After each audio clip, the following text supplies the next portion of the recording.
All right, all right. Welcome to Moorish Monday with Abdullah El Tale Mosi Bey on Magnus Crystal's Pyramid YouTube and Moroccan Post Media YouTube. Welcome. We have a wonderful show in store for you tonight. The heat's about to turn up tonight. Everybody else start. You got that title page? I'm going to start. Or it's the. It's the first part right here. All right.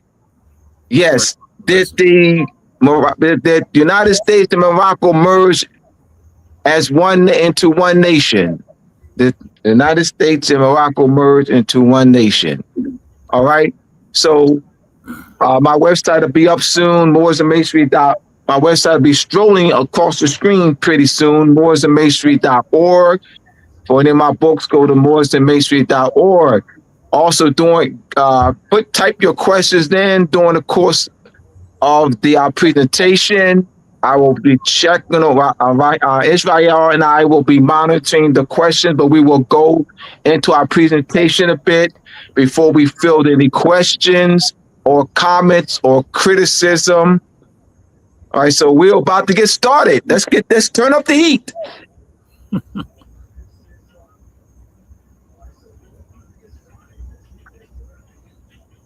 All right, ready? Yes, we're going to be ready to turn the heat up. All right. So the lesson topic, we're going to talk about the merger. Did United States and Morocco merge into one nation? So did they unify? Did they merge? So this is the treaty, union, or merger. The topic of treaty, union, or merger. The legal difference between friendship and political consolidation. A treaty can create peace, trade, alliance, friendship, protection, or cooperation. But a unification treaty or declaration of merger must clearly transfer political authority, merge territory, create a new state, or place one state under the constitutional order of another. Philosophy. The philosophy behind this lesson is simple. A treaty is evidence of consent between governments, but the type of consent determines the legal effect. A peace treaty does not equal a merger. A friendship treaty does not equal one government.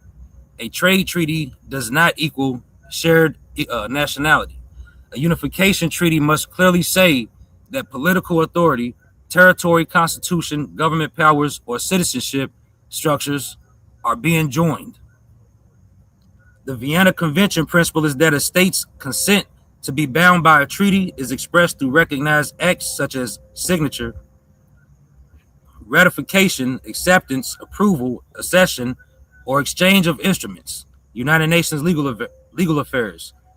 That means legal consequences must be proven by the instrument itself, not assumed from friendship language. So some principles. The principles. Number one, sovereignty is not surrendered by implication. Two governments can be friends, allies, trading partners, or treaty partners and still remain separate sovereigns. Two, treaty language controls the legal effect. A treaty of peace creates peace. A treaty of commerce creates commercial rules. A treaty of union creates union. Three, merger requires express political language. A true merger normally uses language such as shall be united into one kingdom, shall form a united republic, shall accede to the federal republic, shall form a sovereign federal state, shall be represented in one parliament. Four, separate parties mean separate governments.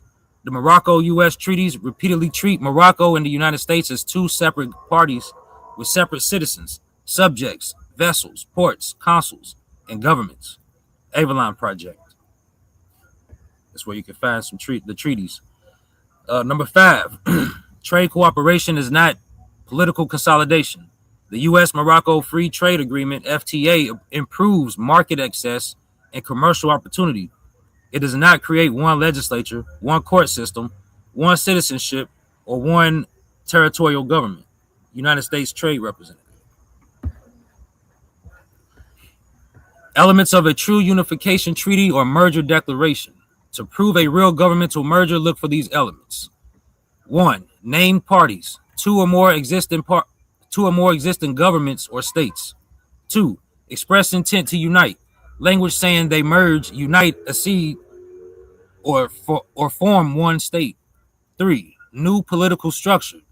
One parliament, one executive, one constitution, or one federal system. 4. Territorial effect. A clear statement that territory is joined or placed under one constitutional order. Citizenship or subject status effect. Number 5. People become citizens or subjects of the new or enlarged state. Number 6. Ratification. Approval by lawful political bodies, parliaments, councils, referendum, or authorized representatives. Number 7. Transition rules, laws, courts, debts, taxes, military, property, offices, and records are reorganized. The Morocco-U.S. relationship lacks those merger elements. So the core question, did the United States and Morocco ever merge into one government by a declaration of merger or unification treaty? The clear answer is no. Based on the known public treaty record, the United States and Morocco have a treaty relationship, not a governmental merger. Their major instruments are treaties of peace, friendship, commerce, protection, consular relations, and trade, not instruments creating one shared government.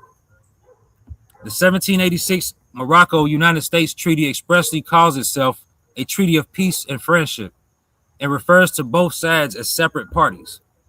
It deals with war, commerce, ships, protection, consuls, and disputes, not a merger of sovereignty. The 1836 treaty likewise calls itself a treaty of peace with the Americans and again treats the United States and Morocco as separate parties. The modern U.S.-Morocco Free Trade Agreement, signed in 2004 and effective in 2006, is a trade agreement reducing barriers and expanding commercial opportunities, not a political union. So the lesson thesis, unification treaty. An international agreement between states to replace conflict and legal rules with a single uniform set of laws or to merge two or more states into one political and legal entity. See applications of unification treaty below. So applications of unification treaty. For two or more nations to merge into a single new nation is generally a multi-stage task involving both internal, domestic, legal changes and external, international legal agreements. Because there is no overarching governing body setting specific rules for this process, sovereign states must create their own legal framework for unification. In other words, both or all parties must pass domestic legislation, such as a merger act, within their respective legal framework to voluntarily relinquish their separate international personality and establish a common constitution, followed by a unification treaty signed between the two or more independent states. See examples of unification treaties below.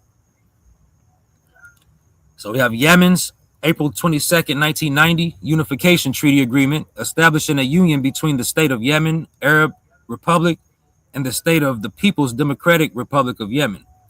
This agreement establishing a union culminated in the full unification of North Yemen, Yemen Arab Republic, and South Yemen, People's Democratic Republic of Yemen, declared on May 22nd, 1990, to form the Republic of Yemen, creating a transitional period for political and economic integration, establishing a unified parliament and presidential council, and laying groundwork for multi-party democracy. Single state with shared democracy. That shouldn't be a period there. So laying groundwork for multi-party democracy, single state with shared legislative, executive, and judicial powers, establishing an interim presidential council, and setting the stage for the first multi-party elections in 1993. And then we have Germany's August 31st, 1990, treaty on the final settlement with respect to Germany. The core agreement of this unification treaty, Innengundsvertrag, between East and West Germany, that detailed the process of East Germany joining the Federal Republic, adopting West German laws. and establishing the new federal states, which was followed by the 2+4 agreement. East Germany and West Germany, the two, and the four World War II allied powers, US, UK, France, Soviet Union, the four, signed on September 12, 1990 in Moscow, which granted full sovereignty and ended the occupation rights. On October 3rd, 1990, German reunification officially took effect. German Unity Day. See Germany's Unification Treaty of August 31st, 1990, articles below. Abstract. The Unification Treaty was the result of intense negotiations between the GDR and the FRG. It provided for the reorganization of the GDR's administrative districts, Bezirk, into 5 federal states, Bundesländer, that would accede to the Federal Republic of Germany under the terms of Article 23 of the Basic Law. The treaty also addressed a myriad of legal and financial issues entailed in the introduction of the Federal Republic's political, economic, and social structures in the new eastern states. Article 1, Länder. 1. Upon the accession of the German Democratic Republic to the Federal Republic of Germany, in accordance with Article 23 of the Basic Law taking effect on 3 October 1990, the Länder of Brandenburg, Mecklenburg, Western Pomerania, Saxony-Anhalt, and Thuringia shall become Länder of the Federal Republic of Germany. So upon the accession, Number 2, the 23 boroughs of Berlin shall form Land Berlin. In Article 4, amendments to the Basic Law resulting from accession, the Basic Law of the Federal Republic of Germany shall be amended as follows. So now they're amending the laws. Number 1, the preamble shall read as follows. Conscious of their responsibility before God and men, animated by the resolve to serve world peace as an equal partner in united Europe, the German people have adopted, by virtue of their constituent power, this basic law. The Germans in the Länder of Baden-Württemberg, Bavaria, Berlin, Brandenburg, Bremen, Hamburg, Hesse, Lower Saxony, Mecklenburg, Western Pomerania, North Rhine/Westphalia, Rhineland-Palatinate, Saarland, Saxony-Anhalt, Schleswig-Holstein, and Thuringia have achieved the unity and freedom of Germany in free self-determination. This basic law is thus valid for the entire German people.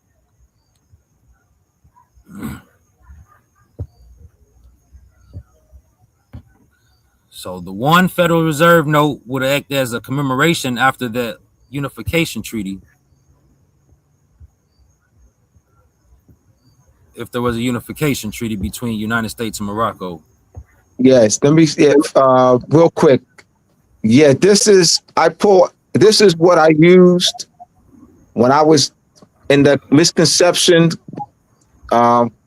confined to that misconception that the United States and Morocco was one country. I pulled this out several hundred times, and thinking that this was evidence, and that we have, as we have at the top, if a merger did exist, this would be a commemoration, but this would not be evidence. The evidence would be the actual unification treaty or declaration of merger. But I was not thinking on this level. So what Israel presented, that was not my framework or reference point during this 27 years of my misconceptions. So I didn't grow. It's only been the past 7 years that I've grown. Because I was locked into the misconception that the United States and Morocco is one country. That word one representing the union between Morocco and United States into one country. That is we are clearly showing you the substantive language of a couple unification treaties or declaration of mergers. So we're actually laying the groundwork for analysis, laying the groundwork for study, laying the groundwork for critical thinking and questions, and proper thinking about it. Right. Where that was not, I didn't have that. I raised my hand. I parroted. All I did was, there was no studying. So I didn't study. We're studying now. This is studying. There was no studying. It's called parroting. What did you do, Abdullah? Did you study it? No, I parrot. Because the study is what we're doing now. I just parroted. Someone said it. I just parroted. 2,000 other people. That's. I mean, I don't know what to say. If I say anything of that, if I say anything other than that, I'm lying. I have to tell you exactly what it is. If I say anything other than that, I would be lying. Go ahead, Israel.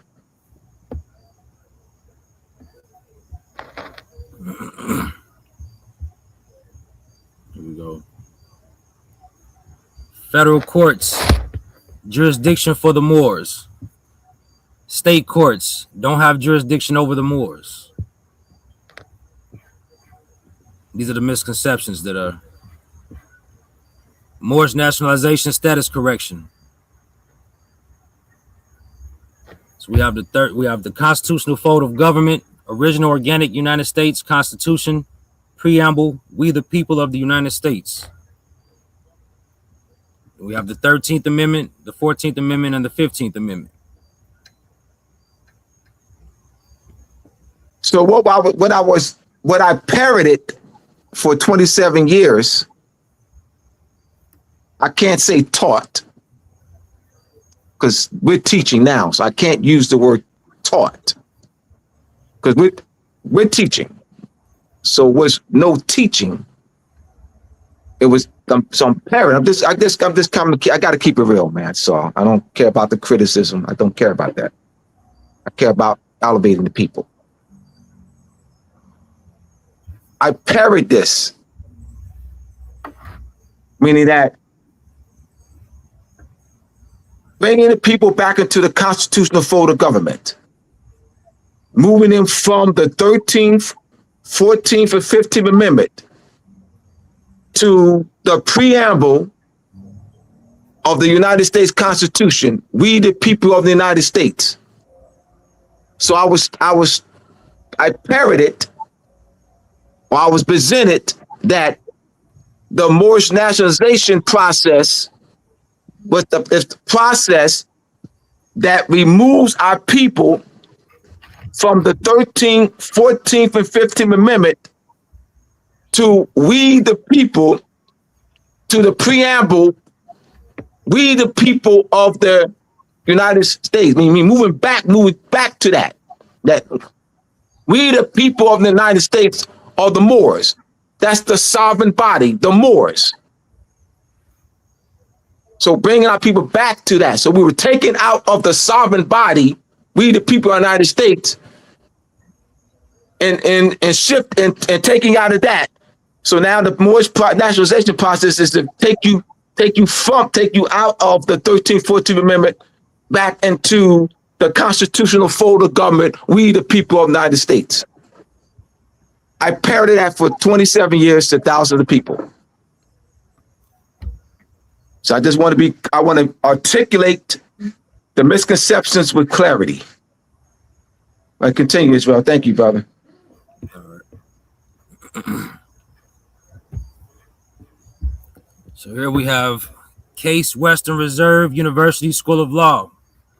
Case Western Reserve Journal of International Law, Volume 13, Issue 2, Article 9, 1981. Consensual merger as a means of state secession and its relation to treaty obligations.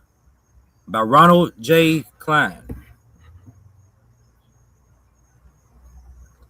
No, we Consensual. won't be dropping. No, real quick, we won't be dropping links for people for guests to join. You're join now.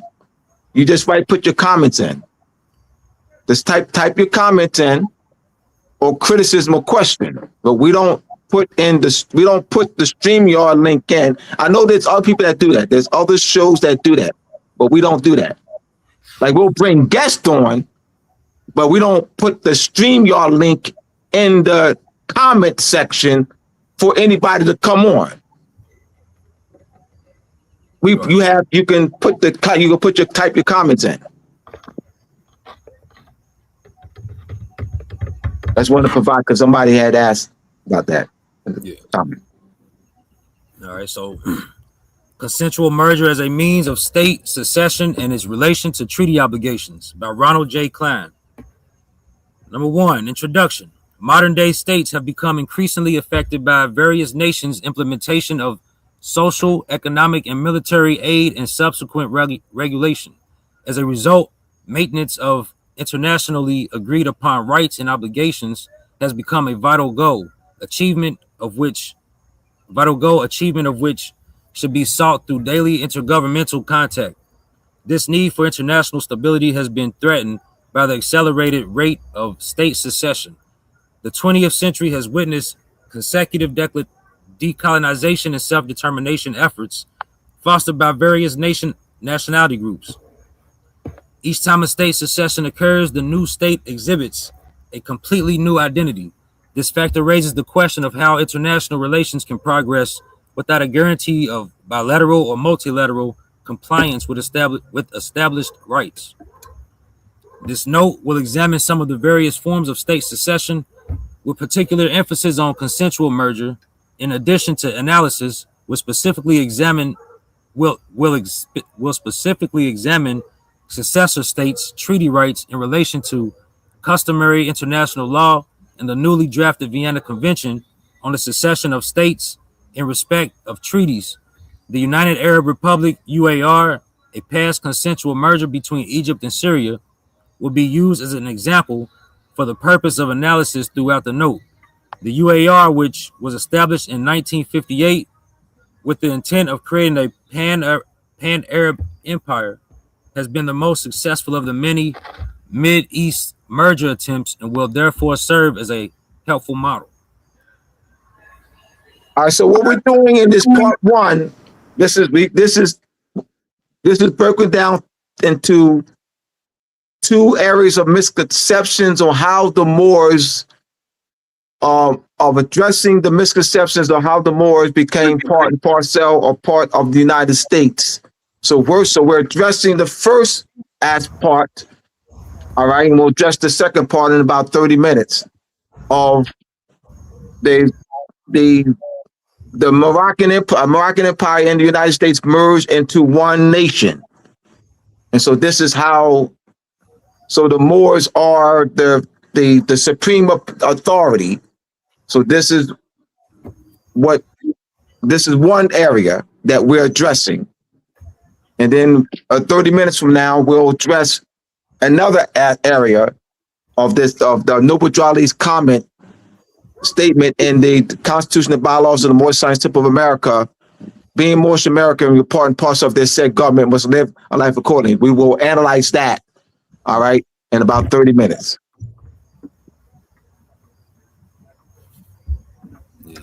The audience, y'all can screenshot these slides as well.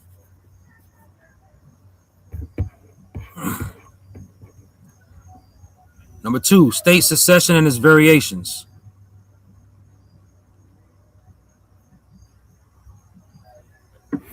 The term secession of states is commonly used to describe the evolution of a state into a new or already established sovereign containing an increased or diminished landmass. Personal unions, real unions, federations, confederations, and consensual mergers are but a few of the catalysts through which state secession occurs. Personal unions exist when states are independent, self-governing entities, but linked by the same ceremonial leader or ruler. A modern example of this form is the aggregate of Commonwealth countries under the British Crown. Both Canada and Australia, although separate states, owe allegiance to the Crown of England because of their common historical tradition. Alternatively, real unions consist of two or more states possessing an intertwined governmental structure. The states share a leader, and many of their institutions are merged to deal as a single unit at the international level. For example, the Austria-Hungary Empire during the years 1867 to 1918 was ruled by a monarchical leader. However, the two states maintained separate legislatures, which were required to grant authority for the states to act jointly. A confederation exists when two or more states remain separate and independent, but aggregate under a common central body to which they delegate certain limited powers. As a whole, the local units retain international acceptance as individual entities. The European Economic Community, which unites Western Europe and beyond, is an example of a successful economic confederation. On the other hand, the necessary elements of a federation are: 1. Division of powers between the central and regional governments; 2. A certain degree of independence between the central and regional governments; 3. Direct action on the people by the central and regional governments; and 4. Some means of preserving the constitutional division of power. The central or federal government usually retains complete authority over foreign policy. In other words, an individual component of a federation cannot represent or bind the entire federation under a treaty. One scholar, Dr. James A. Crawford, explicitly requires a fifth criterion: that the central government's powers include jurisdiction over all foreign affairs, as well as autonomous authority, integrating aspects of the local state's internal policies. By stipulating this element, more structure is added to the federated unit. The United States is a working example of this theory in practice. In addition, there is consensual merger, consisting of two or more states having separate international personalities, united under a common constitution, with a common head of state competent to represent them in their relations with other states. This type of unification is one in which both states negotiate on at least semi-equal terms to form a successor state. Subsequent to negotiations, a plebiscite may be conducted in the predecessor states to assure that the merging is voluntarily accepted by the people, not just the governments. Approval is indicated by an affirmative vote by a majority of the citizenry. As shall be pointed out later in this note, numerous factors are used to classify a state as being in one of the above forms. Among the characteristics which make one type of state more appropriate than another are landmass, culture, history, and population.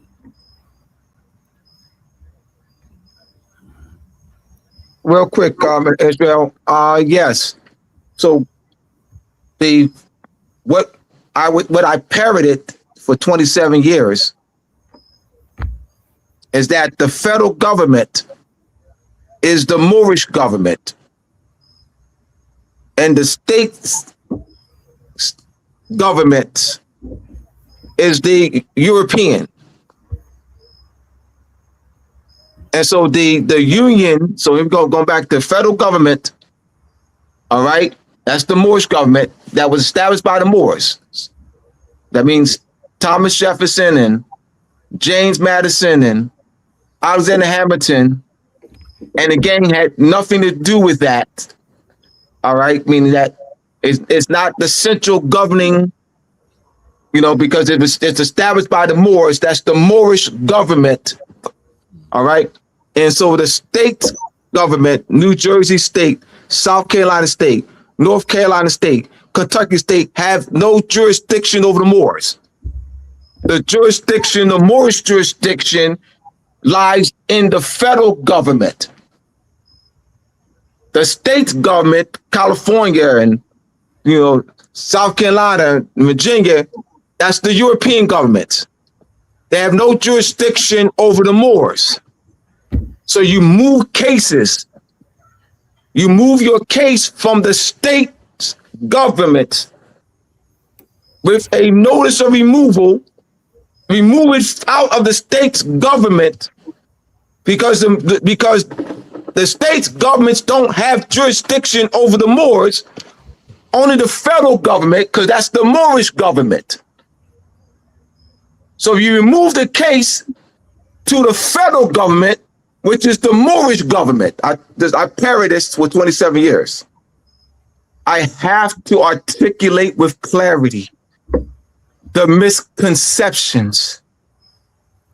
I know them very well.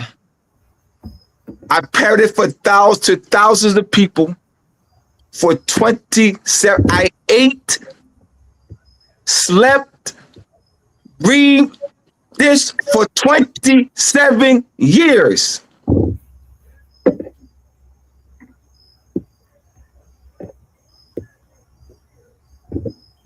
So I'm taking this experience of mine to shed light, but and also to challenge those who still are parrying the misconceptions, so that we can raise our people, question it.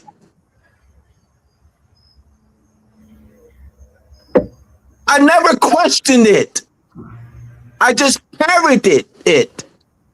Though I was looking for, information or sources to verify it. But I just believed in it. I didn't know it. So I say to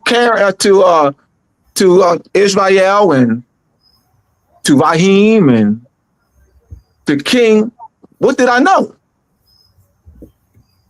Like for those 27 years, yes, I know I grew in etymology and grammar and vocabulary building and dictionary study skills and semantics and poetry. And yeah, I grew, I had worked on Moorish and Masonry and studying the treaties and letters. I had that. But I was still locked into the misconceptions. Like, what did I know?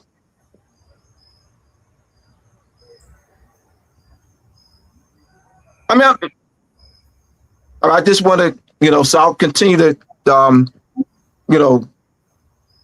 present the angles of the misconception, just so that we can question, we can analyze, but we're giving y'all the basis to which to analyze. Doing a great job, Israel.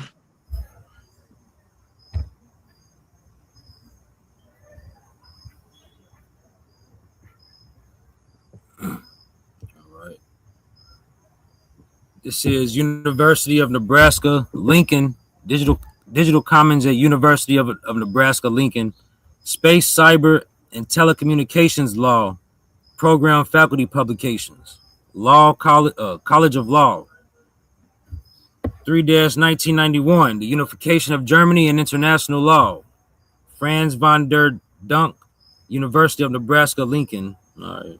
It's about Peter H. Koijmans, Leiden University. Published in Michigan Journal of International Law, 12 Spring 1991. The Unification of Germany and International Law. Franz G. von der Dunk and Peter H. Koijmans. Number 1, Introduction. 1, Germany. Make sure everyone can see. All right, the process of German unification, at least as far as its international legal aspects are concerned, is almost complete now. After the first Staatsvertrag, created as of July 1st, 1990, a monetary union between the Federal Republic of Germany, FRG, and the German Democratic Republic, GDR, the second Staatsvertrag united the two states as of October 3, legally sealed the inter-German aspects of the unification. At the same time, the September 12, treaty between the four between the at the same time, the September 12th treaty between the four former occupation powers, the United States, the Soviet Union, Great Britain, and France, and the two former occupied German states, took care of the remaining international aspects, along with the Treaty of Friendship between the FRG and the Soviet Union, and the German Polish Treaty on boundaries and friendly relations. Then on December 2nd, the first all German free elections were held. Okay. Number two, the legal importance of the Unification Treaty after unification. Another important question is the legal significance of the Unification Treaty after October 3rd, 1990, when the German Democratic Republic no longer exists. The Unification Treaty is a treaty under public international law. When one party of such a bilateral treaty vanishes, who then is entitled to claim the rights given by the treaty against the other party? Article 44 of the Unification Treaty tries to tackle this problem by saying that the lander to be restored within the territory of the German Democratic Republic are entitled to assert the rights flowing from the Unification Treaty. The old traditional lander within the territory of the German Democratic Republic, Brandenburg, Mecklenburg, Western Pomerania, Saxony-Anhalt, and Thuringia were abolished in 1953. They were restored on October 3rd, 1990. Ultimately, this means that those lander can sue the Federal Republic of Germany before the Federal Constitutional Court for an alleged breach of the treaty. However, it is not together clear to what extent the provisions of Article 44 of the Unification Treaty preserve the rights of the German Democratic Republic as a party to the treaty. Article 45 of the Unification Treaty says that after German unification, the treaty continues to be valid as federal law. It can then be changed in principle by the legislative bodies of the Federal Republic of Germany. Otherwise, these provisions would stand eternally as a barrier against the sovereignty of Parliament. This is Cardoza, Benjamin N. Cardoza School of Law, Cardoza Law Review, Volume 14, Issues 3-4, Article 9, Constitution Making by Treaty in German Unification. A comment on Arado, Elster, Preyes, and Richards by Peter E. Quint, University of Maryland Law School.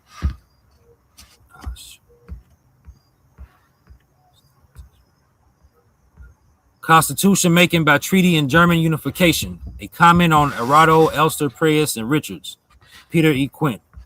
I will respond to these extraordinarily rich and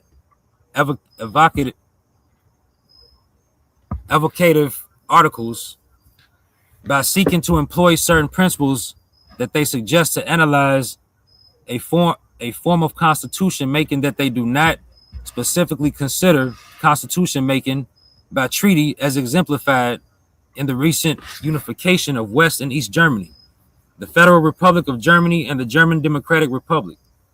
In this process, I assume a proposition that I think few will deny. A few will deny. A few. I think few will deny. I see where I was. You read that first sentence on the second paragraph. Yeah. All right. So in this process, I assume a proposition that I think few will deny. The coalescence of two separate and previously hostile political bodies of such size, 60 million and 16 million inhabitants, respectively, is a fundamental constitutional act and involves a constitutional settlement regardless of the extent to which applicable constitutional documents are altered or not altered in the process. In the case of German unification, one national constitution, the Constitution of the German Democratic Republic, GDR, went out of effect, and the two German states adopted three separate treaties: the State Treaty, the Unification Treaty, and the 2+4 Treaty, the latter together with the victorious allies of World War II, which must also be considered part of the constitutional settlement. These treaties not only set forth fundamental political guidelines for unification and for the period following unification, the State Treaty and the Unification Treaty also affected certain actual constitutional amendments in East and West, and the treaties were adopted by the 2/3 majorities necessary to enact these amendments. Number one, constitution making without a constituent assembly. In his article, Professor John Elster analyzes certain characteristics of the constituent assemblies in America in 1787 and in France in 1789. One of the most notable features of the German constitutional settlement of 1990 is that it was achieved without the convocation of a constituent assembly, or indeed anything that resembled a constituent assembly at all. There was no self-conscious recurrence to the singular and unitary constituent power, carefully analyzed by Professor Ulrich Preyes, and there was no recourse to a unique body representing the people, which, in Elster's words, would have been suspended between the two and future, unbound by earlier generations, yet binding the later ones. The failure to convene a constituent assembly was a deliberate choice. The West German Basic Law Constitution clearly possessed a mechanism for unification that would have involved calling a convention drawn from the populations of West and East Germany, a body that in some ways might have been analogous to the American Constitutional Convention or the French Assembly or Assemblée Constituante. Article 146 of the Basic Law, discussed in this context by Professor Preyes, provided that unification could have been achieved by the adoption of a new all-German constitution to replace the Basic Law. According to the prevailing view, this constitution could have been proposed by a national convention and then perhaps submitted to the people for ratification in a plebiscite. This is called studying. This is called teaching.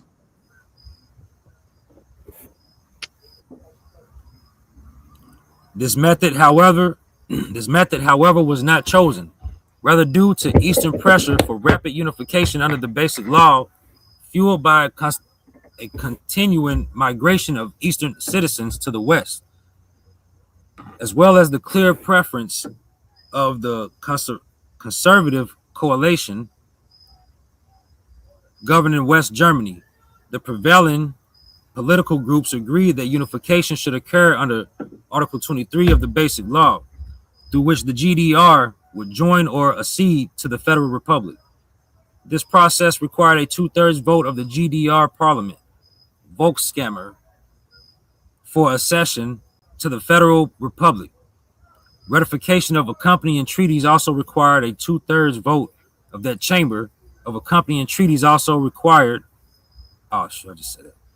Ratification of accompanying treaties also required a 2/3 vote of that chamber, as well as a 2/3 vote of the Bundestag, and the Bundesrat, the two houses of the West German Parliament.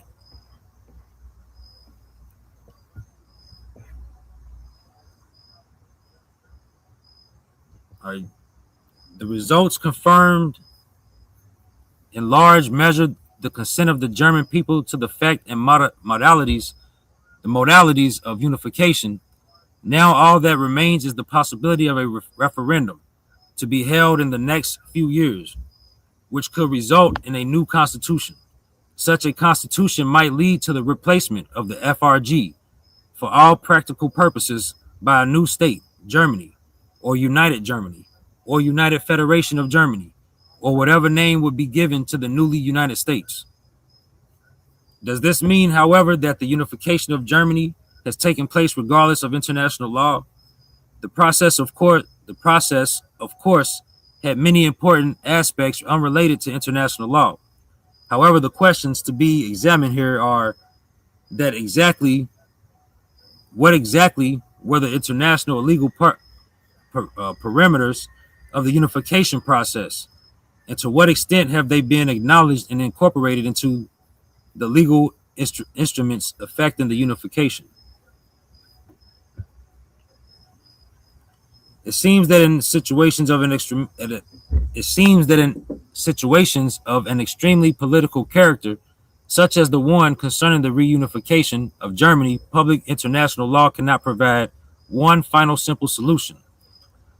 An international law is essentially a just dispositivum. States can only be bound if they so choose or have so chosen in the past. If, however, only explicit choices were considered to have binding effect in international law, too many gaps would exist to make it a useful system. Acquiescence thus plays a prominent role. Furthermore, building upon acquiescence, cases of estoppel or preclusion may sometimes arise. With regard to the question of German unification, therefore, public international law could only provide the legal framework within which states had the freedom to opt for the various choices available to them. Nevertheless, acting within this framework was a legal duty for all states concerned. The principles of sovereignty and freedom of states, however, can go even further. By acting anonymously, affected states may set aside rules of international law, be they in the form of treaties or customary law, so long as no right of another state is infringed nor any peremptory norm of international law violated. This is the essence of the notion of just dispositivism. Dispositivism. This means that if all parties with rights and obligations concerning the German unification, the four occupation powers, the two Germanys, the 9 remaining member states of the European Communities, EC, the EC themselves, insofar as they can act as a subject of international law, and possibly others, were in agreement concerning the means, the modalities, and all the implications of the realization of such unification. Then they could set aside the existing legal framework. If this were to occur, these parties would, by their very acts, create a new legal framework. Such a course would not enhance the autonomous value of international law and the role it plays in politics, but it would be interesting to analyze the result as a new piece of law. Either way, an analysis of the international legal ramifications of a unified Germany will reveal ramifications beyond the more narrow issue. Let me see. What's this? Okay. As to the actual issue of unification, only if one of the parties mentioned had wished to postpone, modify, or prevent a certain form of unification contrary to the desires of other parties would the existing international legal rights and obligations really have come into play. What role these rights and obligations could have played is therefore the central theme of this article. However, in view of the enormous complexity of the problems involved, this article can do more than provide a general overview. Sections 2 through 7 will first sketch the outlines of the rights and obligations confronting the two German states before unification. Section 8 will compare those outlines to the actual political outcome of the unification process. The former 6 sections will explore a number of different contexts in which legal rights and obligations could have been found. The first context discussed in Section 2 concerns the power of the 4 victors of 1945 over the two German states as a consequence of inter alia, the absence of a peace treaty.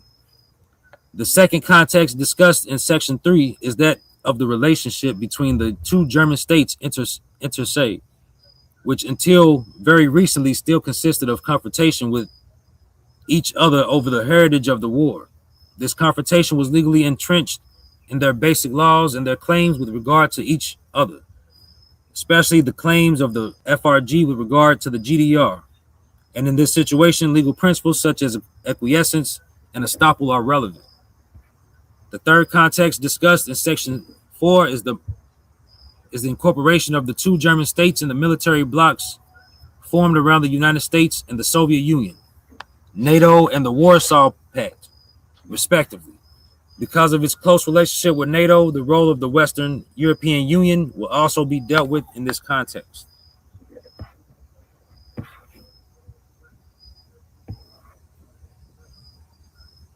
And then seven Well, examples. real quick, Israel, someone, well, let me give some shout outs before we continue. And not, all right. Trinity, Ambassador Trinity Davis Floyd in the house. Brother Ambassador Raheem Alabay. Peace. Brother Zion. Peace.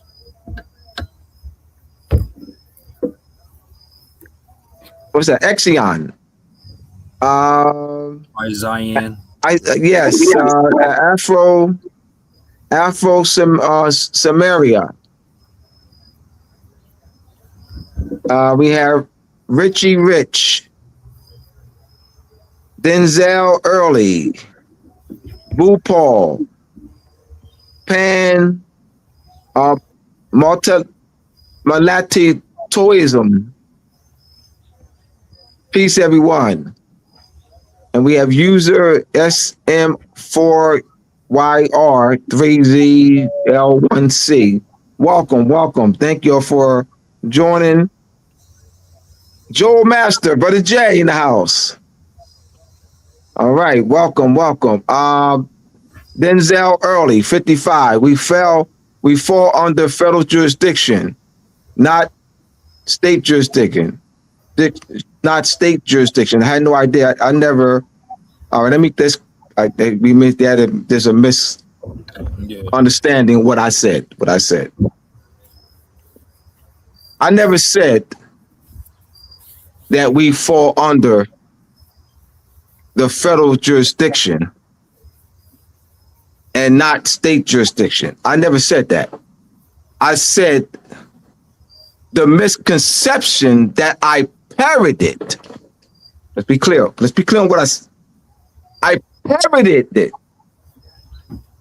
for 27 years. That's the misconception that I parroted for 27 years is that the federal government was established by the Moors.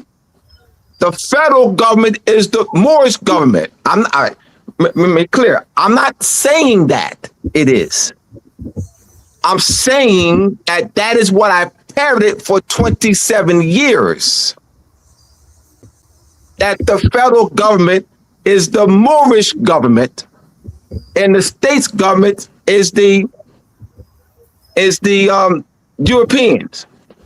So what I parroted for 27 years is that because the federal government is the Moorish government, and that the federal government has jurisdiction over the Moors, the state governments don't have jurisdiction over the Moors. New Jersey State, South Carolina State, California State, Ohio State, Kentucky State, New York State, etc.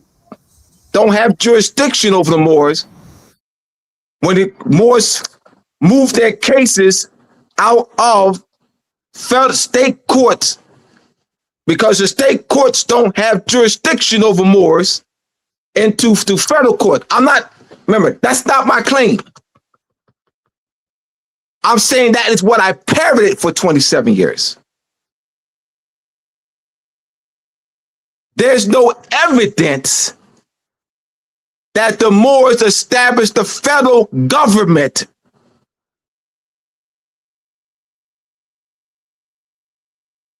So you have the federal government, then you have state governments. There's no documentary evidence. So I didn't study that. I parroted it. I want to be abundantly clear.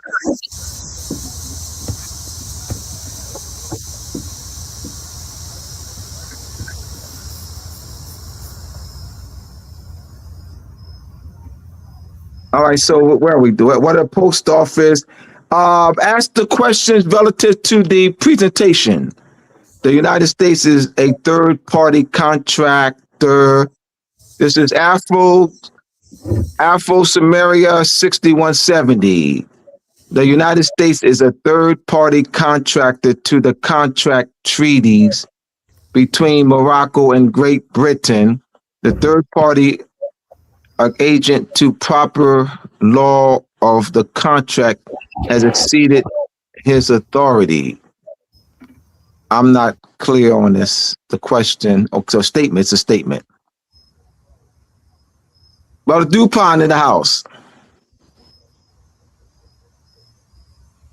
All right, Israel, you back? All right, continue. All right.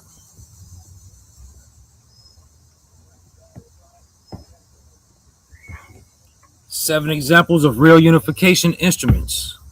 Example, instrument, and what happened. So example number one, England and Scotland, 1707. The instrument, Act/Treaty of Union. Excuse me. What happened? The English and Scottish parliaments passed acts of union that created the United Kingdom called Great Britain on May 1st, 1707. Number two, second example, Great Britain and Ireland, 1800 to 1801. The instrument, Acts of Union. What happened? The Kingdom of Great Britain and Kingdom of Great Britain and Kingdom of Ireland were united into one kingdom called the United Kingdom of Great Britain and Ireland. Example number three, Egypt and Syria, 1958. Instrument, Union Pact forming the United Arab Republic. What happened? Egypt and Syria signed a Union Pact forming the United Arab Republic. Syria later withdrew in 1961. Example number four, Tanganyika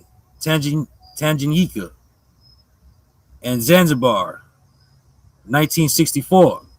The instruments, Articles of Union/Union Act. What happened? The act ratified the Articles of Union between Tanganyika and Zanzibar and provided for the government of the United Republic. So example number five, United Arab Emirate, 1971. Instrument, Federal Constitution. What happened? The Emirates formed a sovereign federal state with federal powers and gradual economic/customs unity among the Emirates. Example number six, East and West Germany, 1990. Instrument, German Unification Treaty. What happened? The Unification Treaty settled the accession of the German Democratic Republic to the Federal Republic of Germany and transferred West Germany's political/legal system to the Eastern states. Deutschland. Then we have example number seven, North Yemen and South Yemen, 1990. Instrument, Unity Constitution/Declaration of Unity. What happened? North and South Yemen officially united into one. North and South Yemen officially united into the Republic of Yemen on May 22nd, 1990. The Constitution was ratified by a popular referendum in 1991.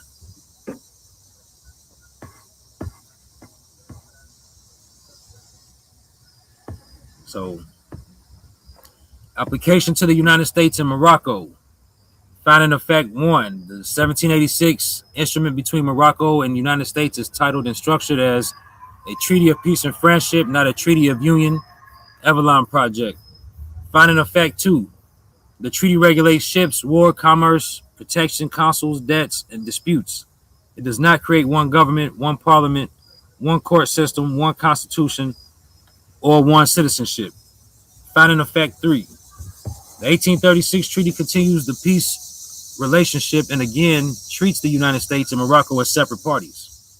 Finding of fact four, the modern U.S.-Morocco free trade agreement is commercial. It concerns trade barriers and market access, not governmental merger. Conclusion of law. There is no evidence from these treaty instruments that Morocco and the United States merged into one government. The lawful conclusion is the United States and Morocco have a historic treaty relationship, but not a unification treaty, declaration of merger, or a single merged government. So a strong lesson statement, a treaty proves relationship, but the words of the treaty determine the kind of relationship. The United States and Morocco entered into peace, friendship, commerce, and trade relations. They did not enter into a political merger. A lawful merger would require express language, uniting governments, territory, constitutional authority, citizenship, and public institutions. That language is not present in the Morocco-United States Treaty.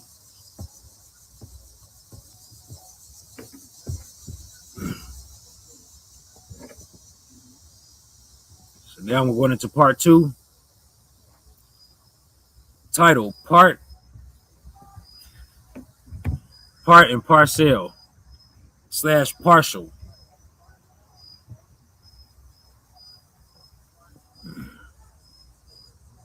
We're going to start off by reading the Moorish Temple of America, the Divine Constitution and Bylaws. I'm reading the best I can anyway. Let's see. So Let's read that act that reads part and parcel. Was that Act 4? 4, 6. Act 6. All right. Oh, yes, it's Act 4 too. It's 4 and 6. And 7. But so Act 4 says, Act 4 reads, all members must preserve these holy and divine laws, and all members must obey the laws of the government, because by being a Moorish American, you are a part and parcel of the government and must live the life accordingly. Act 6 reads, with us, all members must proclaim their nationality, and we are teaching our people their nationality and their divine creed, that they may know that they are a part and a parcel of this said government, and know that they are not Negroes, colored folks, black people, or Ethiopians, because these names were given to by slaveholders in 1779 and lasted until 1865 during the time of slavery. But this is a new era of time now, and all men now must proclaim their free national name to be recognized by the government in which they live and the nations of the earth. This is the reason why Allah, the great God of the universe, ordained Noble Drew Ali, the prophet, to redeem his people from their sinful ways. The Moorish Americans are the descendants of the ancient Moabites whom inhabited the northwestern and southeastern shores of Africa. Then Act 7 says, or reads, all members must promptly attend their meetings and become a part and a parcel of all uplifting acts of the Moorish Science Temple of America. Members must pay their dues and keep in line with all necessities of the Moorish Science Temple of America. Then you are entitled to the name of faithful. Husband, you must support your wife and children. Wife, you must obey your husband and take care of your children and look after the duties of your household. Sons and daughters must obey father and mother and be industrious and become part of the uplifting of humanity. All Moorish Americans must keep their hearts and minds pure with love and their bodies clean with water. This divine covenant is from your holy prophet Noble Drew Ali through the guidance of his Father God Allah.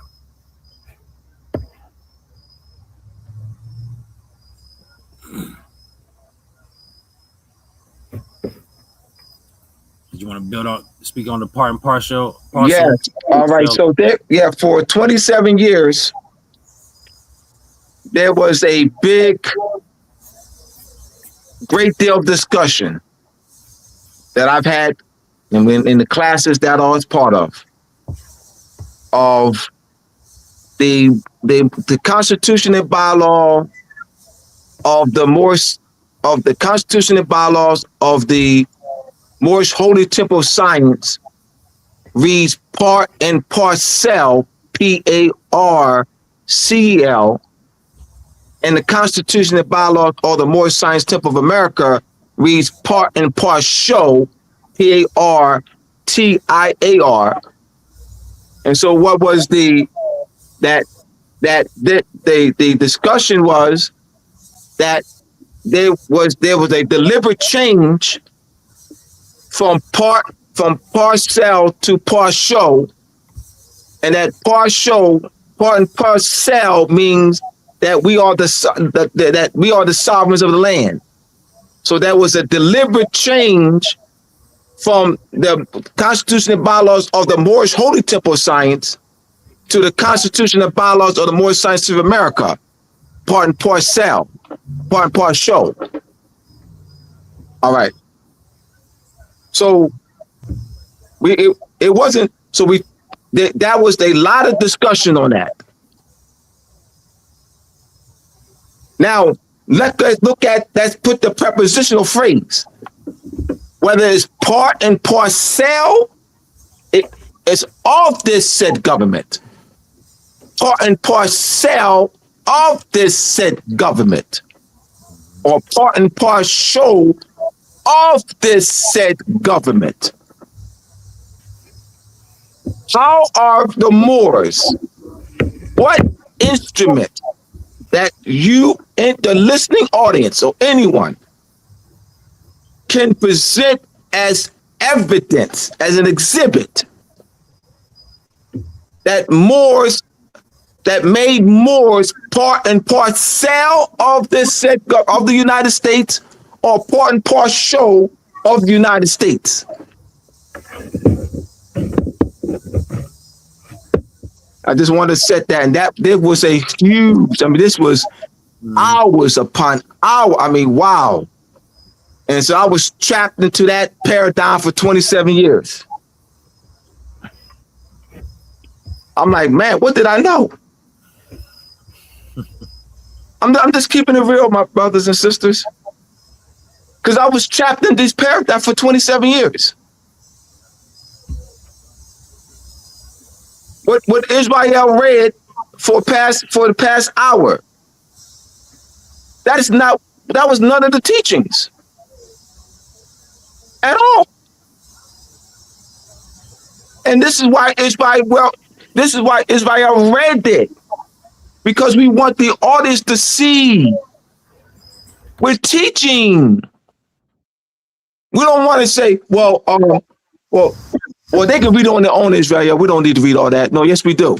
Israel is very clear that we need to read it, because he'll tell you, no, he'll say, yeah, Abdul, we need to read it. Absolutely. We need to read it so people can see it. I mean, they could go look for themselves, but there's parts of it that we need to read.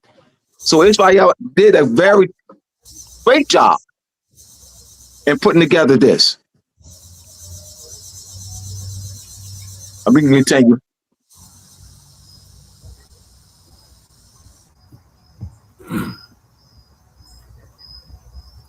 All right. What is the United States legislation that made Noble Drew Ali's process to make the Moorish American part and parcel / part and partial of the United States government? Let's examine cession treaties, naturalization treaties, United States citizenship laws, United States naturalization laws as a guide.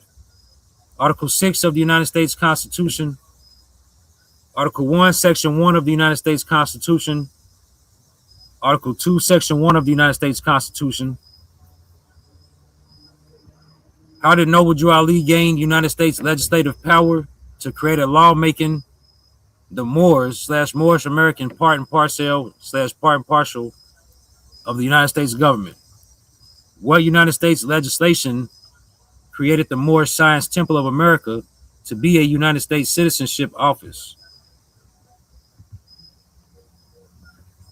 Does the Illinois State Herds-Smith Revised Statute, Illinois State Religious Corporation, make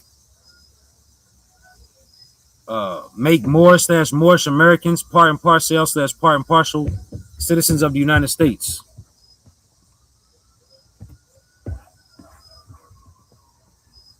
Real quick, Israel, I'm going to address this. There will be members of the Moorish Science Temple, Grand Sheiks, Grand Sheikhs, Sheikhs, Grand Governors that will say that we're attacking Noble Drew Ali. they will call this, what we're doing right now, an attack against Drew Ali. I gotta say it publicly because they will attack us publicly. They will make comments about us publicly. I mean, I'm just keeping it real. Yeah, they'll misconstrue this whole lesson here. Which is fine. We're fine. We this is public. We public, and we're grown. We're good. We're good. They will attack us. We're fine with that. But this type of lesson, type of facilitating epistemological critical thinking among the people is very important. We don't want to pass this down to the children. So we're fine with being attacked. We will be attacked. We will, not maybe, not might. We will be attacked. I'm just keeping it real. We will be attacked. And I'm fine with that. But so if they are calling this process an attack against Drew Ali,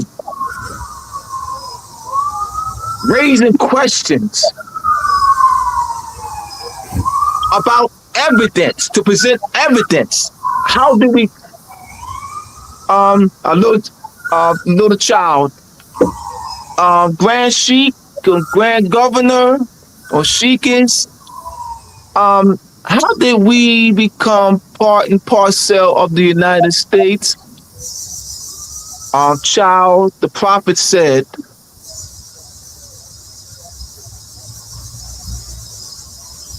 or you'll get some, don't question, child.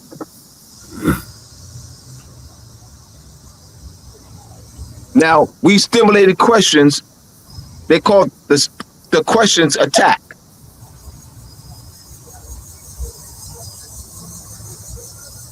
Y'all understand what's going on? So in return, they'll feel like they need to defend something, which would actually be considered the attack, because we're not attacking anything. Nope. I just wanted to put that out there. Go ahead, Israel. Thank you.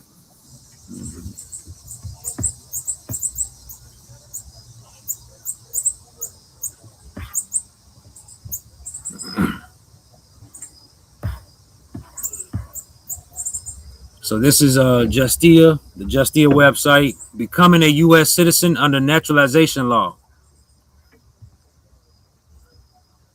Deciding to become a U.S. citizen is a major decision. If a person was not born as a U.S. citizen, that person has to naturalize to become a citizen. Naturalization refers to the process through which U.S. citizenship is given to a foreign citizen or foreign national after he or she has met the requirements outlined in the Immigration and Nationality Act, INA. When an individual is naturalized, he or she is essentially agreeing to accept all the responsibilities of being a U.S. citizen, including loyalty to the Constitution. In return, U.S. citizens enjoy the rights and privileges that accompany their citizenship. A person may qualify for naturalization in the following instances. The individual has been a permanent resident for at least 5 years and meets all other eligibility requirements. The individual has been a permanent resident for 3 years or more and meets all eligibility requirements to file as a spouse of a U.S. citizen. The individual has qualifying service in the U.S. Armed Forces and meet all other eligibility requirements, or the individual's child may be eligible for naturalization if the individual applying on behalf of the child is already a U.S. citizen. The child was born outside the U.S., the child is currently living outside the U.S., and all of the other eligibility requirements are met. So this is, again, becoming a U.S. citizen under naturalization law.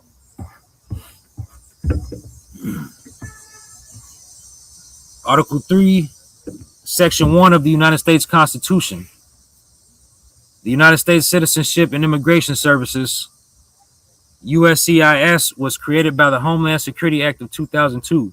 The legislation split the former Immigration and Naturalization Service, INS, into 3 distinct agencies, shifting USCIS into the new Department of Homeland Security, on March 1st, 2003. Legislative and agency background. The law, Homeland Security Act of 2002, dismantled the 70-year-old Immigration and Naturalization Service, INS, effective date March 1st, 2003, when USCIS officially assumed operations. Core focus, created to handle lawful immigration and benefit applications exclusively, separating service functions from enforcement duties. Sister agencies. The same law also established U.S. Customs and Border Protection, CBP, and U.S. Immigration and Customs Enforcement, ICE, to manage border security and enforcement. Claim. Noble Drew Ali's nationalization process takes Moorish Americans from the 13th Amendment, 14th Amendment, and 15th Amendment to the constitutional fold of the United States Constitution, organic preamble, 7 articles, and Bill of Rights, first 10 amendments. Amendment 14, Section 1. All persons born or naturalized in the United States and subject to the jurisdiction thereof are citizens of the United States and of the state wherein they reside. No state shall make or enforce any law which shall abridge the privileges or immunities of citizens of the United States, nor shall any state deprive any person of life, liberty, or property without due process of law, nor deny to any person within its jurisdiction the equal protection of the laws.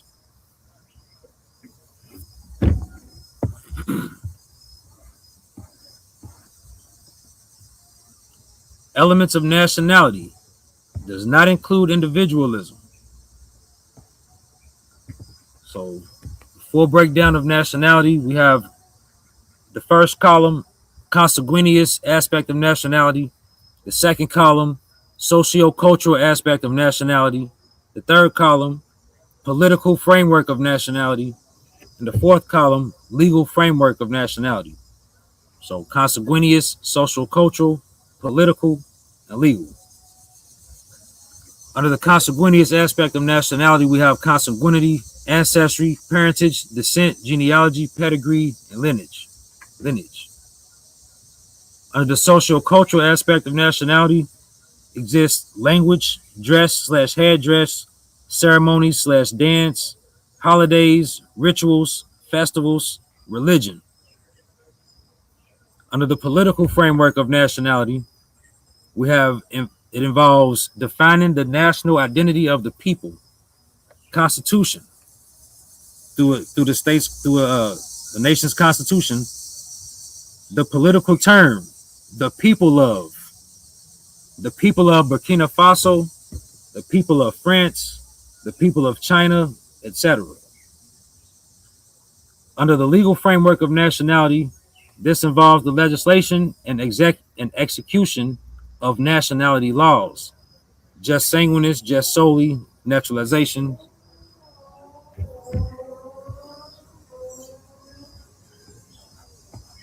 So then we extend, this last column is extended, legal framework of nationality. The legal framework of nationality, the first column we have just sanguinis, the third column just solely, the fourth column naturalization. The first column just sanguinis, the second column just solely, the third column naturalization. So under just sanguinis, right of descent/parentage, acquiring nationality through descent from a citizen parent according to the nationality law of the state.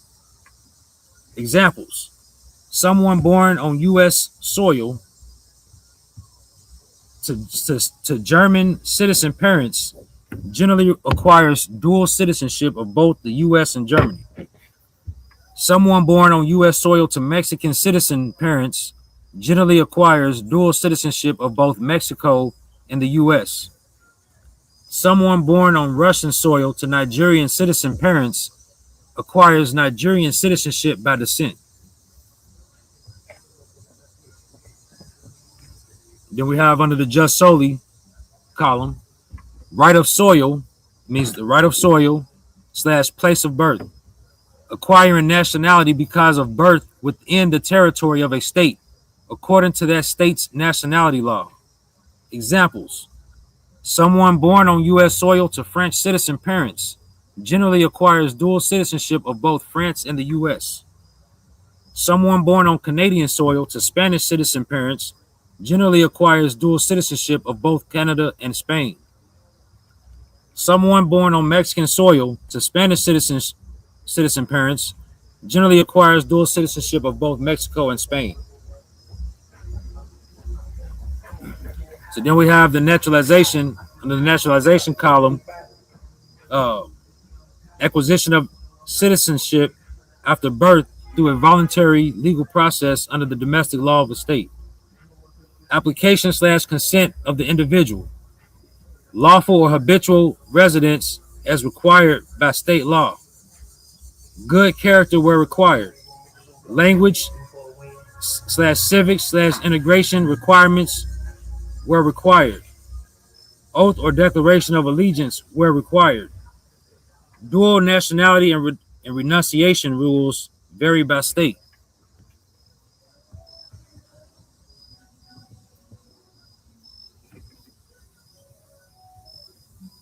Did you want to build on any of these two charts, Brother Abdullah? No, you did. That's you thorough with it, man. Clear. Then we have showing the current state and condition of our people. Application of international law. Territorial sovereignty. A state's sovereign authority to govern within its territory and control resources, subject to international law and free from unlawful external interference.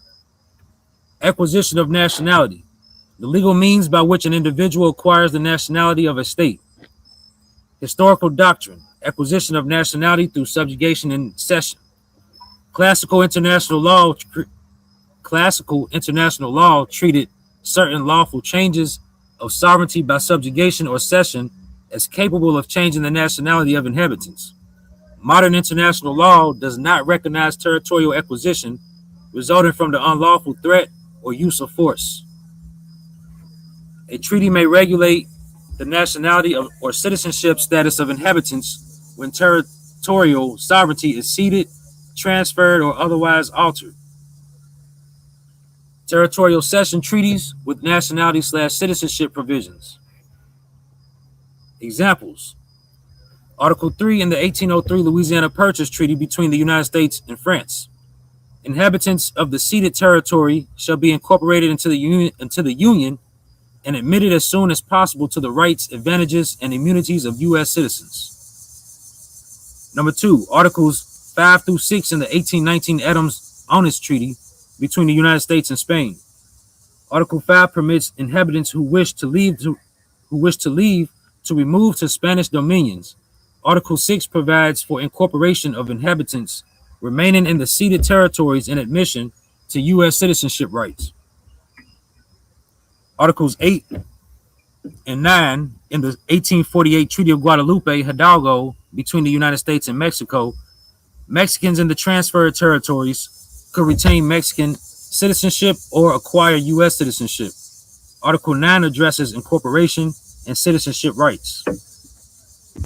Number 4, Article 3 in the 1867 Alaska Treaty of Cession between the United States and Russia. Inhabitants could return to Russia within 3 years or remain. Those remaining were to enjoy U.S. citizenship rights, subject to the treaty's separate historical treatment of native tribes. Number 5, Article 9 in the 1898 Treaty of Paris between the United States and Spain. Spain peninsular subjects could preserve Spanish allegiance by declaration. Otherwise, they adopted the nationality of their territory of residence. The civil rights and political status of native inhabitants of ceded territories were left to Congress.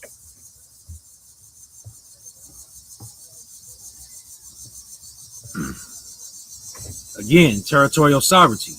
A state's sovereign authority to govern within its territory and control its territorial resources, subject to international law and free from unlawful external interference. A treaty is a legal instrument through which states may cede, transfer, recognize, delimit, or otherwise regulate territorial sovereignty and territorial rights. A treaty is an international legal instrument governed by international law. Treaties affecting territorial sovereignty, cession, and boundaries. Examples: Article 1, Articles 1 and 2 in the 1783 Definitive Treaty of Peace between the United States and Great Britain. Great Britain recognizes the United States via the 13 states as free, sovereign, and independent states, relinquishes claims to their government and territorial rights. Article 2 establishes their boundaries. Number 2, Article 1 in the 1803 Louisiana Purchase Treaty between the United States and France. France cedes Louisiana to the United States forever and in full sovereignty. Article 2 in the 1819 Adams-Onis Treaty between the United States and Spain. Spain cedes East Florida and renounces its claim to West Florida. The treaty also defines the western boundary of the Louisiana Purchase. Articles 5 and 8 in the 1848 Treaty of Guadalupe Hidalgo between the United States and Mexico. Article 5 establishes the new international boundary. Article 8 addresses Mexicans residing in territories that thereafter remain within U.S. limits. Number 5, Article 1 in the 1867 Alaska Treaty of Cession between the United States and Russia. Russia cedes its territory and dominion in North America to the United States. Number 6, Articles 1 through 3 in the 1898 Treaty of Paris between the United States and Spain. Article 1, Spain relinquishes sovereignty over Cuba. Articles 2 through 3, Spain cedes Puerto Rico, Guam, and the Philippine Islands to the United States.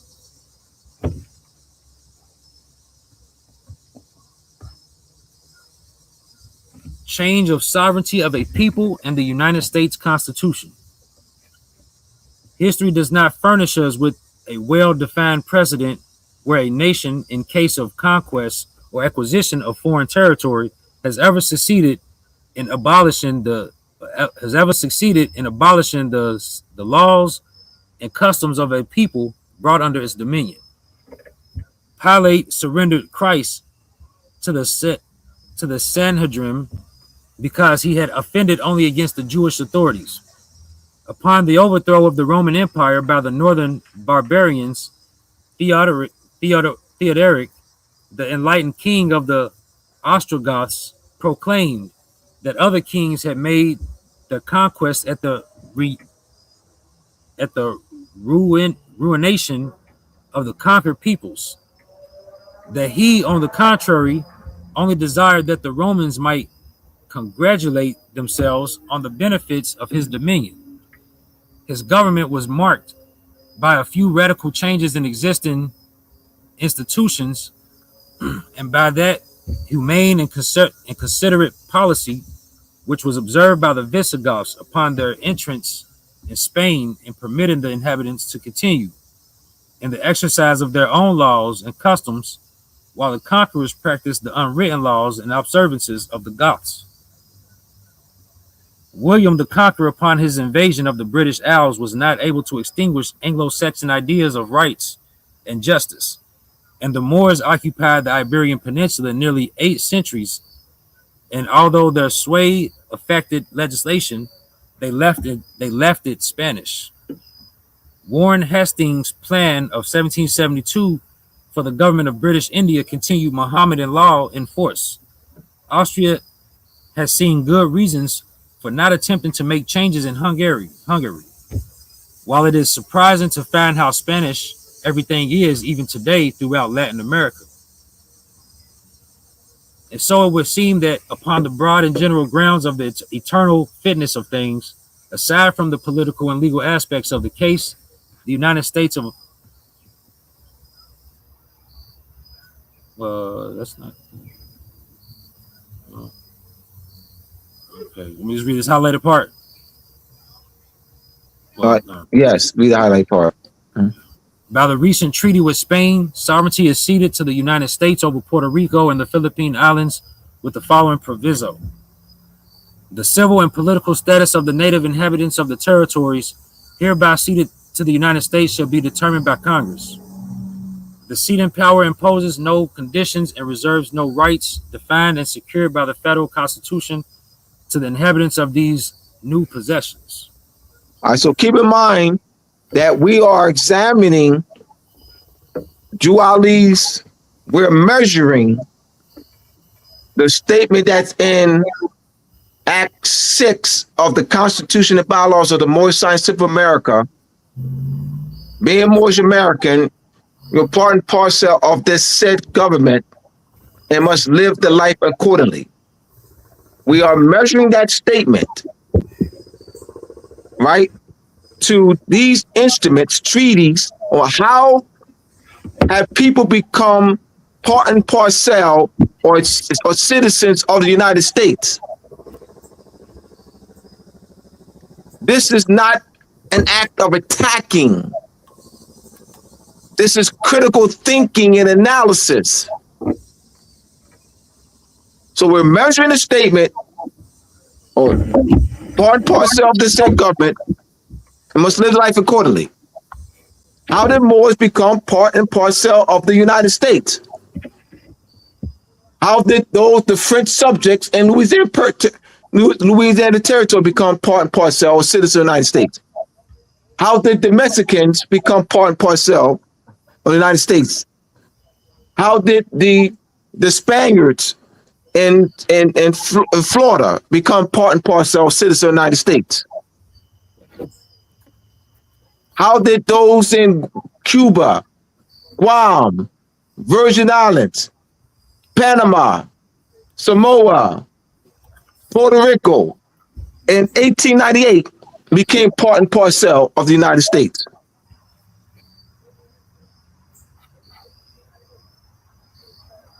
How did we're measuring with instruments, treaties, United States naturalization legislation, United States nationalization laws. Continue, Israel. Mm-hmm.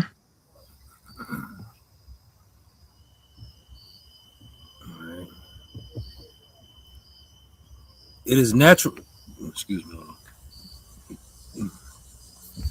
It is natural for the people of the United States to turn to the federal constitution, the bulwark of their rights and liberties, for the solution of all kinds of governmental problems.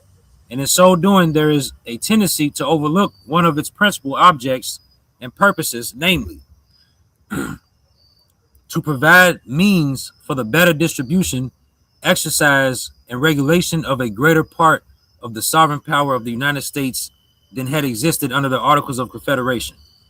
From the recognition of the independence of the United States among nations from 1783 until 1787, and until the time of its adoption, this government existed, however, and exercised sovereign power without the Constitution. Since its adoption and up to the present time, the government in numerous cases has exercised sovereignty independently of the federal Constitution.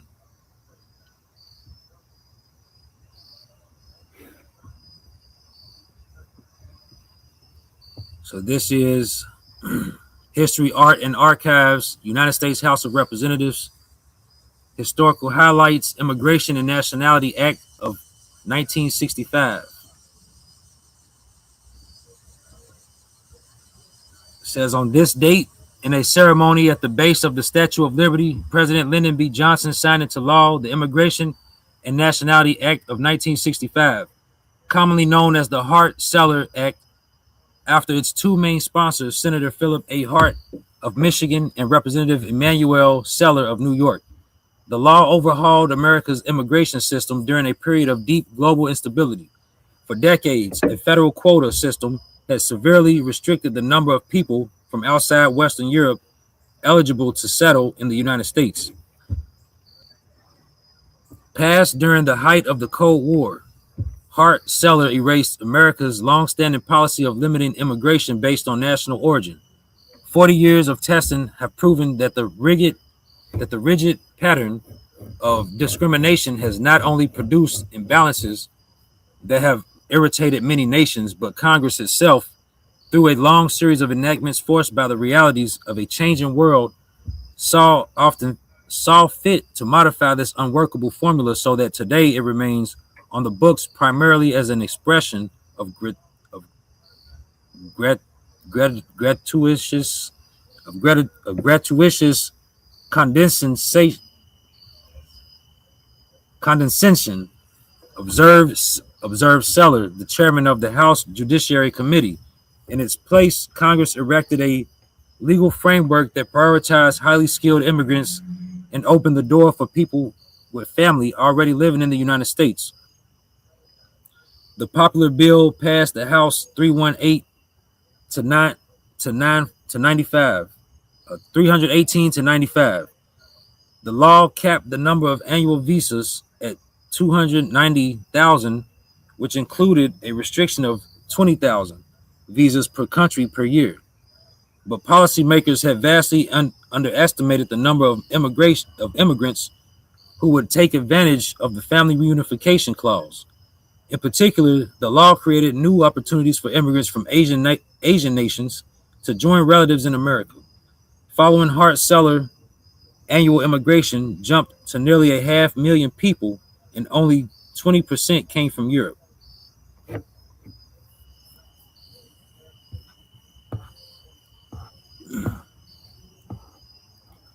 So this is the Treaty of Peace between the United States and Spain, December 10th, 1898. The clause we're reading. It's on the second page. Okay, yeah. Article 9. Spanish subjects, natives. Let me make this bigger.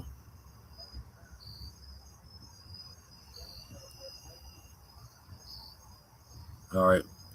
So Article 9. Spanish subjects, natives of the peninsula, residing in the territory over which Spain by the present treaty relinquishes or cedes her sovereignty, may remain in such territory or may remove therefrom, retaining in either event all their rights of property, including the right to sell or dispose of such property or of its proceeds, and they shall also have the right to carry on their industry, commerce, and professions, being subject in respect thereof to such laws as are applicable to other foreigners. In case they remain in the territory, they may preserve their allegiance to the crown of Spain by making before a court of record within a year from the date of the exchange of ratifications of this treaty, a declaration of their decision to preserve such allegiance, in default of which declaration they shall be held to have renounced. Shall be held to have renounced it and to have adopted the nationality of the territory in which they may reside. The civil rights and political status of the native inhabitants of the territories hereby ceded to the United States shall be determined by the Congress.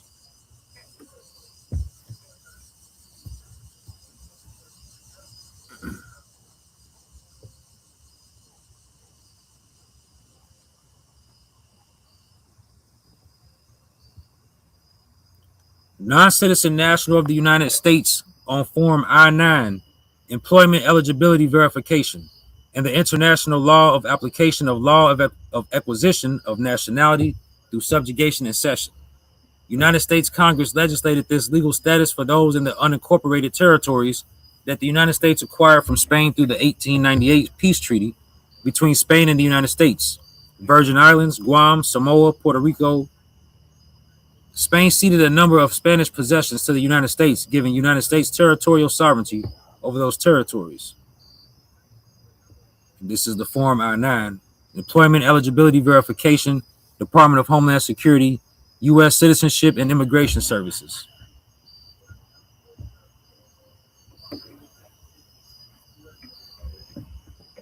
Non-citizen national of the United States. Non-citizen national of the United States. That is the citizen. That is the framework or citizenship framework that where it says in the Article 9 of the 1898 treaty between the United States and Spain. The United States Congress can determine what? The status of the inhabitants. Yeah. So the United States created a citizenship status, non-United States nationals. That's in the I-9 form. Those born Puerto Rico and Guam and Panama at that time, Panama, Cuba at the time, Virgin Islands, Samoa, non-United States nationals. That's on the I-9 form. We're making a connection. Article 9.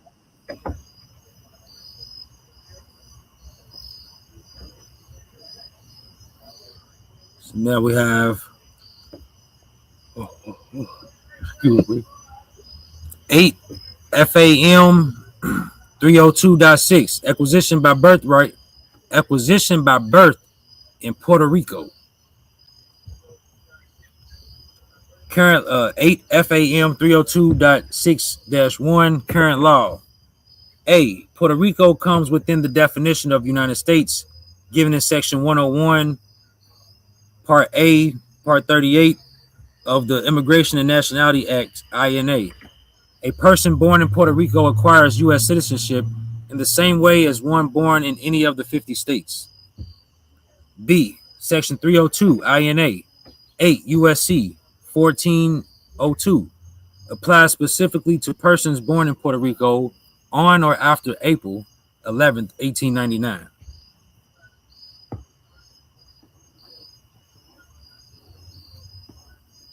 So this is what Congress, real quick, this is what Congress, so once again, 9, Article 9 of the Constitution, Article 9 of the Constitution of the 1898 Constitution between Spain Treaty and the United States.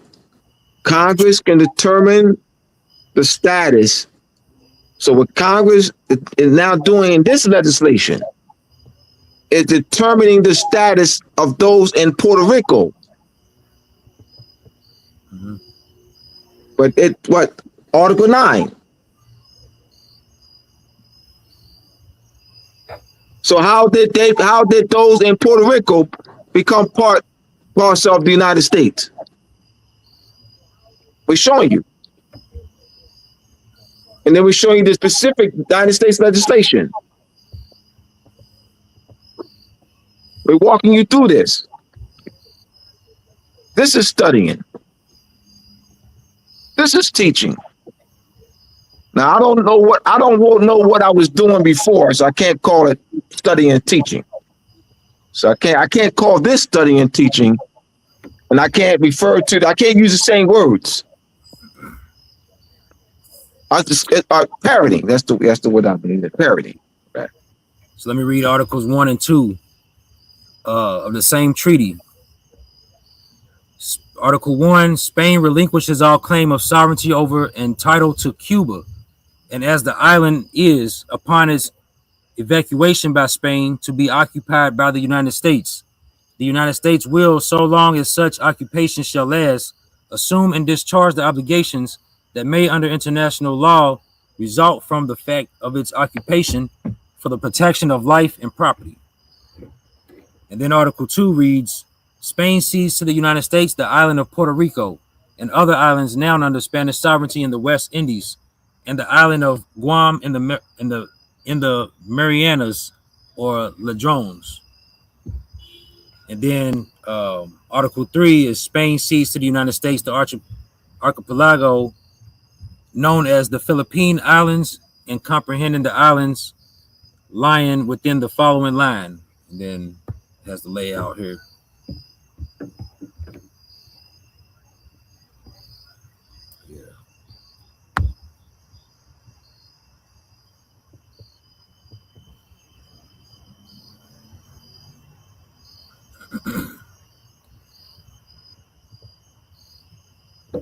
All right. So 8 FAM 302.6-2 U.S. citizenship granted to citizens of Puerto Rico and certain natives of Puerto Rico.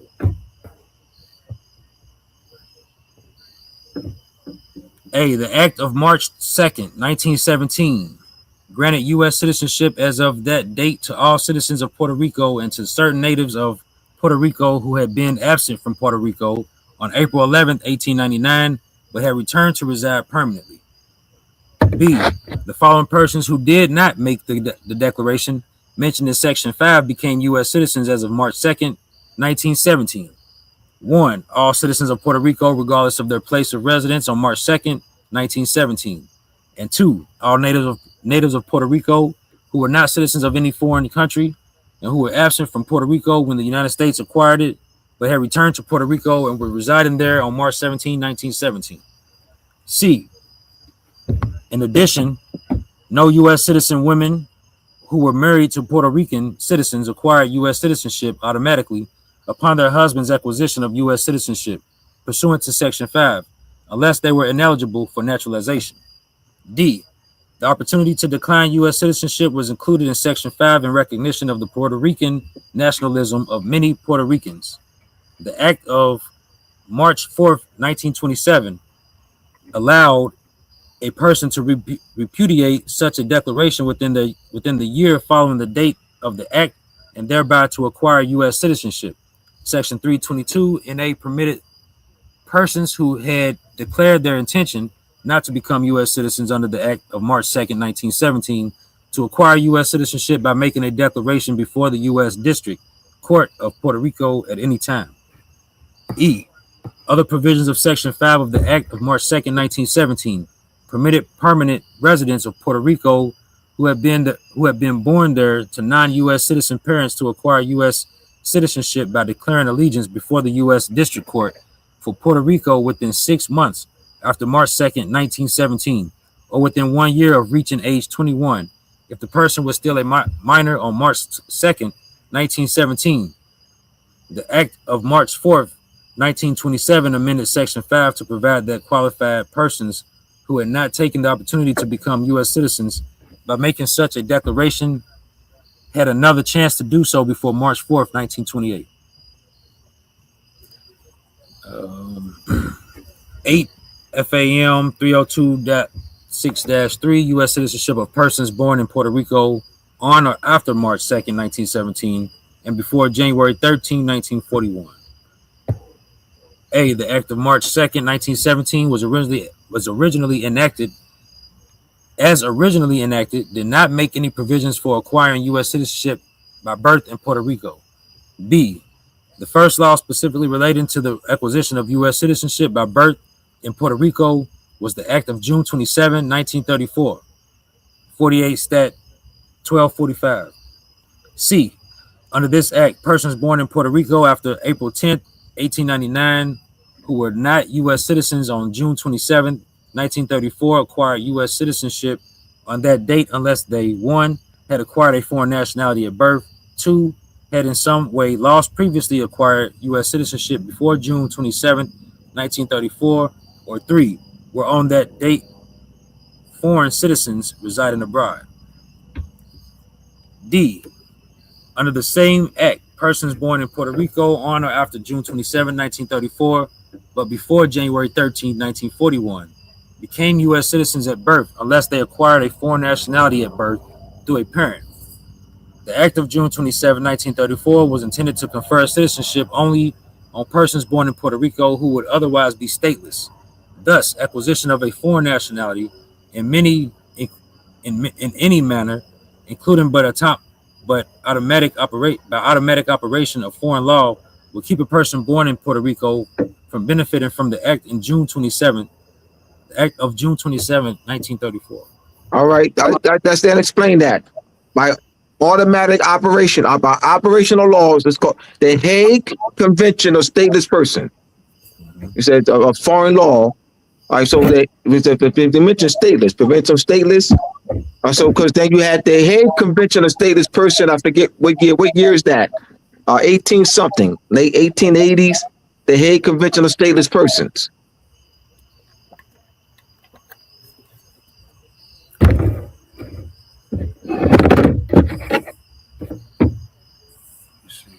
So that is what's going on here, preventing someone to become stateless. So they're applying the Hague Convention on Stateless Persons, like through this legislation.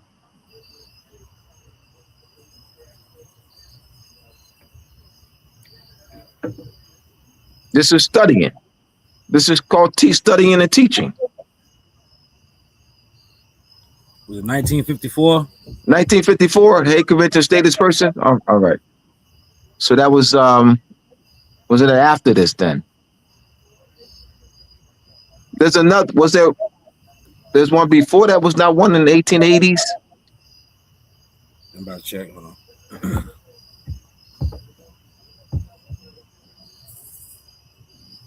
Yeah, 1893. 1893. There we go. 1893. 1893. Hague Convention of Stateless Persons. The first one's 1893 Hague Convention of Stateless Persons. What's that, Israel? Is the Hague Conference on Private International Law. No, that's not the. That's 1893? Yeah, that's 1893. Original 1893 Family Law Conventions. Yeah. It's not the same thing. It's not the same thing? It's speaking about this person's. Oh, it does. All right, can you read it again for the audience? Just read. All right, just read the title. It says the Hague Conference on Private International Law was indeed first established in 1893, which aligns with the late 1800s timeline. However, that historic 1893 organization did not create the rules protecting stateless persons. Okay, never mind. All right. Did not create the rules protecting stateless persons. Yeah, the 1954. It says 1954 convention relating to the status of stateless persons. I think there was one in 1880, something like that. All right. Well, yeah, we definitely come back to that. But yeah, thank you. That's I just wanted to have the audience to have some solid stuff. This is good. This is good. We can go. We'll go until 9:10 as well. We can finish this up. All right.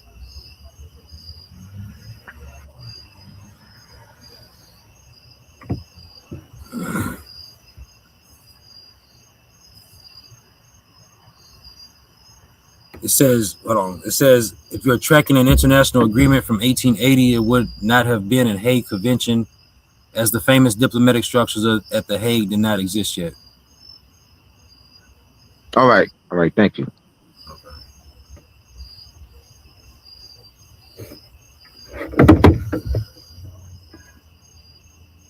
So this is the Barbary Treaty. The Barbary Treaty, 1786 through 1816. Treaty with Morocco, June 28th and July 15, 1786.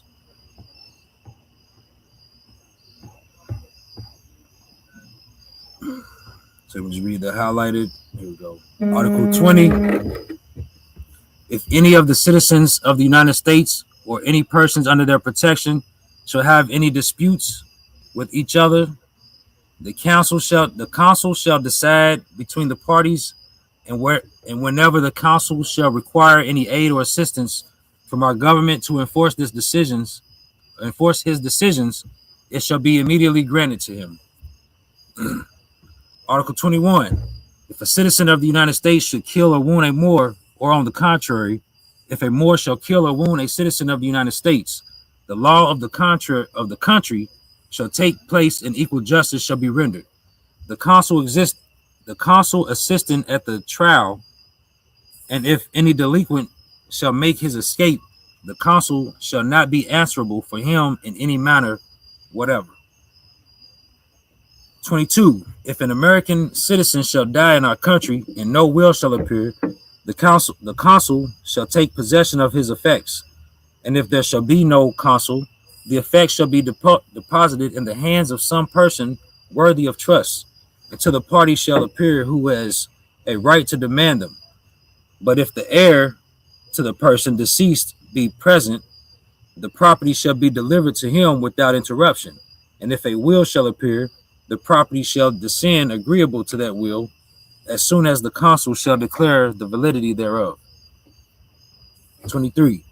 The consuls of the United States of America shall reside in any seaport of our dominions that they shall think proper, and they shall be respected and enjoy all the privileges which the consuls of any other nation shall any nation enjoy. And if any of the citizens of the United States shall contract any debts or engagements, the consul shall not be in any manner accountable for them, unless he shall have given a promise in writing for the payment or fulfilling thereof, without which promise in writing no application to him for any redress shall be made.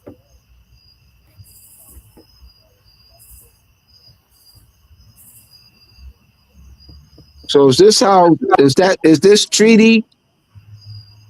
Does this treaty make the Moors citizens of the United States? There's no language. There's no collective nationalization language. There's no citizenship language.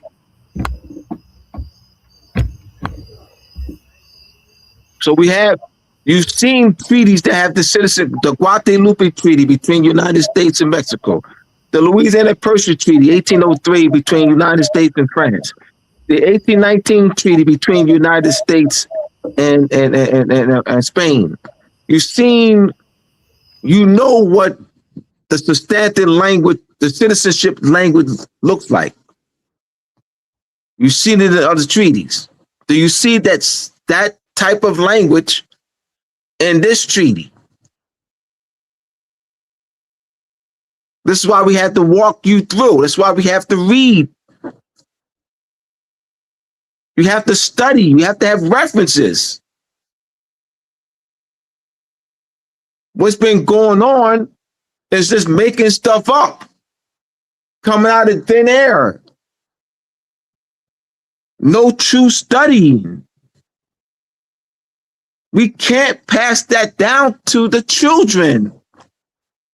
We have to pass this down to the children.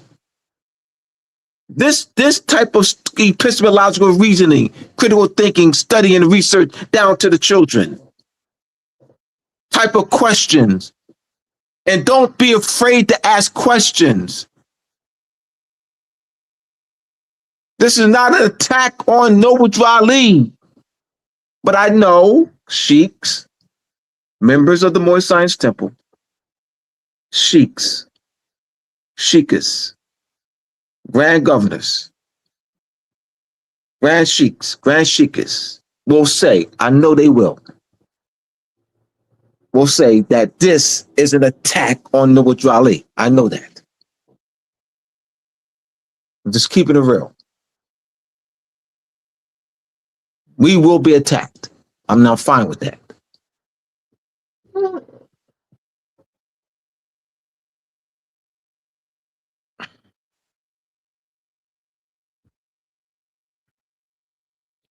All right, so I want to thank y'all for riding with us tonight.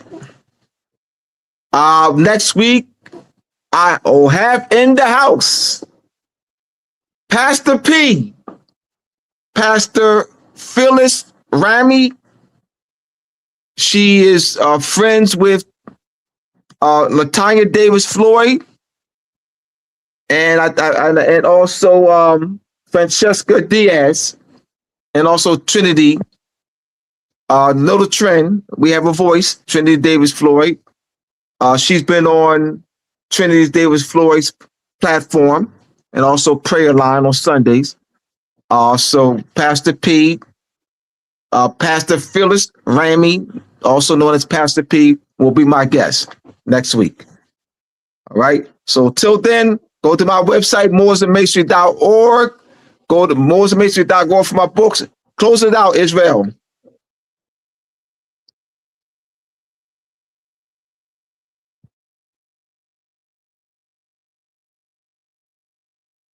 You're muted. I can't. So thank everyone for the time and attention tonight. What's the next? We'll be on NYP Talk Show second Wednesday of next month, of every month. second Wednesday of every month. So meet us there. Who do you have next for Moorish Monday? Pastor P. That's okay. That's what you're Yeah, saying. Pastor Okay. P. Oh, Phyllis Ramey, Pastor P. Yes. Yeah, next Monday. Yeah, yes. So everybody tune in for Moorish Mondays every Monday. You know, every second Wednesday of the month, NYP Talk Show. Mm-hmm. And King is gonna be on there with Every fourth Monday. I mean, fourth Wednesday, Monday, King. And fourth Wednesday is King. El Bay. Fourth Wednesday on the NYP Talk Show. You'll find brother King El Bay. So yeah. All right, everyone have a good night. Peace. Peace, everyone.